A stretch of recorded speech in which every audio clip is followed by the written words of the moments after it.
Eu quero cumprimentar as autoridades aqui presentes, o presidente da Assembleia, ilustre senador da República, outros representantes do povo cearense, o povo cearense, que afinal de contas é responsável por essa Assembleia, nós, e gostaria de, em primeiro lugar, antes de falar sobre esse trabalho que eu fiz, agradecer ao Paulo Linhares, que é o meu mais novo amigo de infância cearense. E agradecer a presença do Jataí Bezerra de Menezes, que é um professor ilustre, velho companheiro, que eu chamo de tio Mário. É a cara do meu tio Mário. Tio Mário é uma figura extraordinária, mas o Jataí é mais extraordinário ainda. Entende? É uma felicidade muito grande, e a gente sabe disso depois que a gente passa de uma certa, uns certos sinais, não é, em termos de tempo. Os jovens, inclusive, é bom que eles ouçam isso com atenção, porque quando a gente é jovem, a gente tem aquela sensação maravilhosa, né? Que a gente não vai morrer nunca, não vai acontecer nada de ruim com a gente, que é a sensação própria da juventude. E quando a gente ultrapassa certos percursos, certos sinais nesse percurso que a gente chama de vida, de existência, a gente reconhece com muita emoção que é uma graça no sentido clássico da palavra, né? A gente reencontrar os velhos amigos, bem, funcionando, alguns nem sempre, todos funcionando, a gente também não está, mas é uma grande felicidade. Então, para mim, além da felicidade de ter receber esse convite e de estar aqui, está falando numa Assembleia Legislativa, né, que é um dos 3 poderes que foram inventados pelos franceses no século XVIII, Montesquieu, que fez essa engenharia política notável, né, judiciário, legislativo e o executivo. Está aqui numa Assembleia que legisla, falando para um público, e vejo que tem muitos jovens, mas é o público que representa a sociedade cearense e Fortaleza, sobre um tema que o INESP, que é responsável pelo convite, que eu agradeço o convite, o INESP chamou muito bem de vida, mobilidade e felicidade urbana. E abrindo esse simpósio, eu tenho a honra de falar sobre esse livro, né? Que é uma pesquisa, ele é baseado numa pesquisa, que é um livro sobre um dos elementos importantes daquilo que faz com que as coletividades urbanas sejam o que elas são, que é exatamente o trânsito, né? Esse trânsito que permite essa mobilidade, que é característica do espaço urbano, é uma mobilidade que, como outros sociólogos falaram, não vou falar em muito nome para não ficar uma coisa muito acadêmica, né? Mas alguns sociólogos apontaram alguns elementos, né? Simmel apontou, Weber apontou e alguns escritores, talvez melhor ainda do que os sociólogos, os grandes escritores que escreveram sobre a experiência urbana naquilo que ela tem de mais dramático. Um deles foi o Kafka, né? Seu elemento burocrático, né? E Machado de Assis, que escreveu sobre o Rio de Janeiro, já falava em trânsito no Rio de Janeiro. Tem um conto do Machado de Assis chamado A Cartomante, que justamente o rapaz que está envolvido num triângulo amoroso caracteristicamente neo-brasileiro, mas não naquela época, né? Neo-brasileiro, naquela época seria proto-brasileiro, né? E ele vê a cartomante porque ele fica preso no trânsito, o cabriolé dele não consegue andar, isso no Rio de Janeiro do século XIX. Então, esse elemento de mobilidade que ele trouxe, ele traz junto com ele, ele tem algumas implicações sociais e políticas e culturais. Uma delas, obviamente, é aquilo que eu discuto nesse livrinho, que é a questão do automatismo e, obviamente, do anonimato.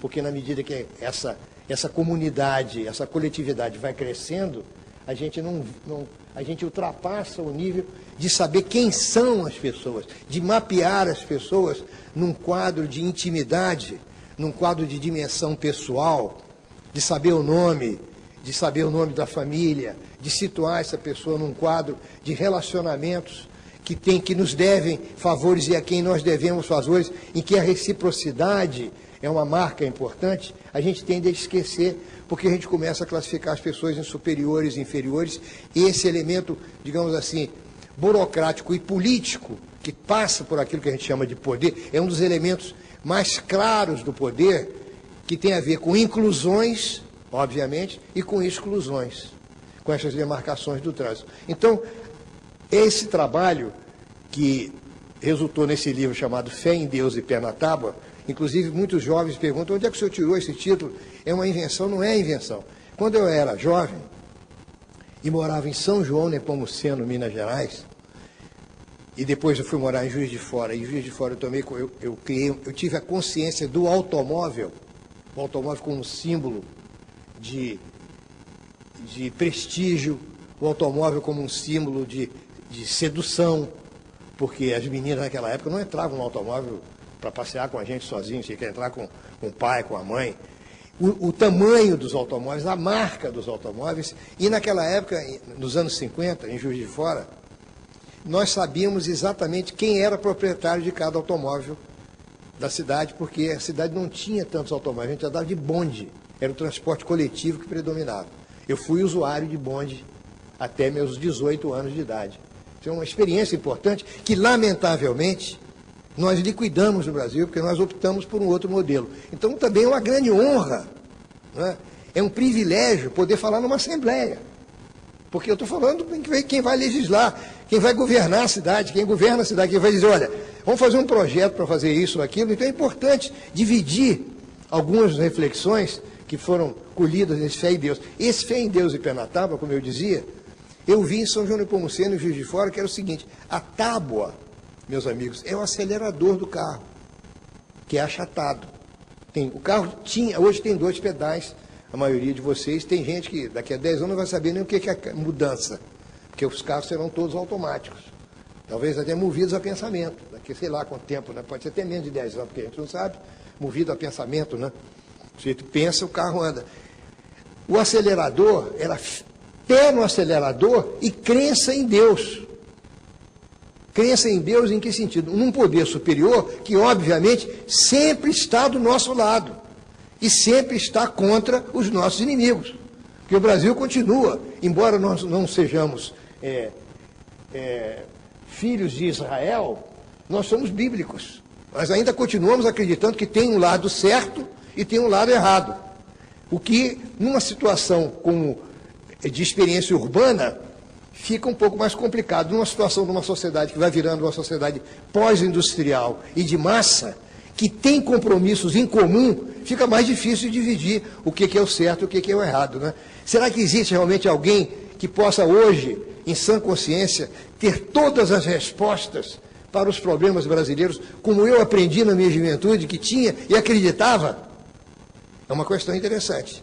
Eu discuti, isso está discutido no livro. Então, esse Fé em Deus e Pé na Tábua, ele tem a ver com essa crença relativamente ingênua de que quem está dentro de um automóvel é uma tradução da onipotência que o automóvel traz para quem dirige essa máquina movida a 250, 300 cavalos, sincronizados, né, que leva apenas 2 pessoas, que é uma coisa muito interessante de observar, né, e que geralmente blinda, porque com essa desculpa e com a necessidade da gente se tornar ainda mais distante dos nossos co-cidadãos que habitam conosco, coabitam o mesmo espaço urbano, nós colocamos vidros que que impedem a visibilidade completa. Então, agora você não tem também nem o desprazer e nem o prazer de ver ou um inimigo, uma pessoa que você não gosta, ou um amigo.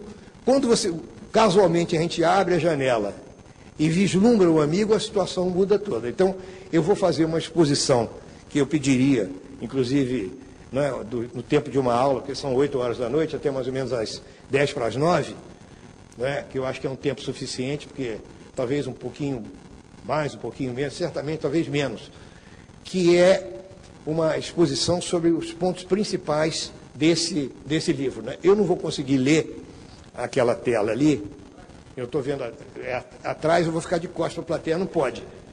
Não fica bem. Então eu tenho que pegar o... eu vou usar esse microfone de mão.